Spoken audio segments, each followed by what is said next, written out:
High বন্ধুরা, সবাই কেমন আছো? আজকে আমি কি রান্না করছি চলুন আজকে আমি আপনাদেরকে দেখিয়ে দিই।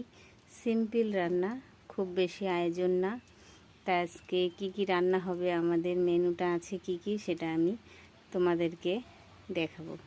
তা চলুন দেখে নিই। আজকে আমাদের রান্না হবে এই যে এখানে ভেন্ডি কাটা, এই ভেন্ডি দিয়ে তরকারি। এখানে হচ্ছে সিলভার কাপ মাছ আছে, মাছ দিয়ে এখানে আলু কাটা আছে, এই আলু দিয়ে মাছ দিয়ে ঝোল হবে। এই আলু আর এই মাছের ঝোল আর হবে ভেন্ডির তরকারি। তাহলে চলুন এবার মাছগুলোকে ভেজে নেব। কড়াইটা বসিয়ে দিয়েছি, কড়াইটা এখন ভালো করে গরম করে নেব। মাছটা ভাজতে গেলে একটু ভালো করে কড়াইটা গরম করে নিতে হবে। লবণ হলুদটা মাখিয়ে নেব, কেন মাছটা ভাজতে গেলে তো একটু লবণটা হলুদটা মাখিয়ে নিতে হবে।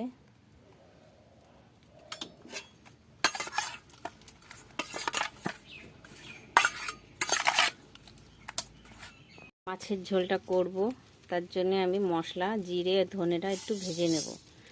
কাঁচা মশলা দিয়ে তো রান্না হয়, এইভাবে একটু ভাজা, কোনো মতে একটু ভাজতে হবে। এইভাবে ভাজা মশলা দিয়েও রান্না করে খেয়ে দেখবেন মাছের ঝোল ভালো লাগে। তার সাথে দিয়ে দেবো শুকনো লঙ্কা, বেশি পোড়া পোড়া করা যাবে না, হালকা করে ভেজে নিতে হবে।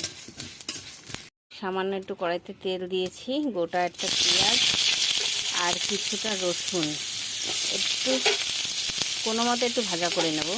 একটু কাঁচা কাঁচা ভাব থাকবে, একটু খুব বেশি পোড়ানো যাবে না, হালকা করে ভাজতে হবে। ভাবে কিন্তু ভেজে নিতে হবে, বেশি পোড়ানো যাবে না, হালকা করে ভাজতে হবে। এটা ভাজা হয়ে গেছে, এবার আমি তুলে নেব। হলুদ মাখানো মাছগুলোকে আমি এক এক করে কড়াইয়ের তেলটা গরম করে নিয়েছি, এখানে দিয়ে ভেজে নেব।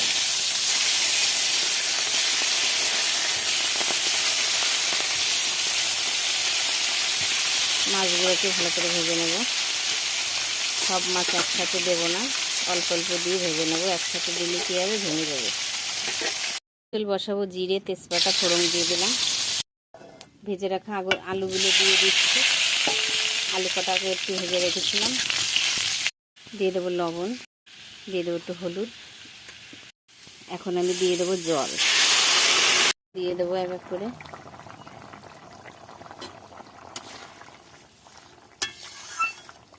এবার এই যে বেটে রাখা মশলাটা আমি দিয়ে দেবো।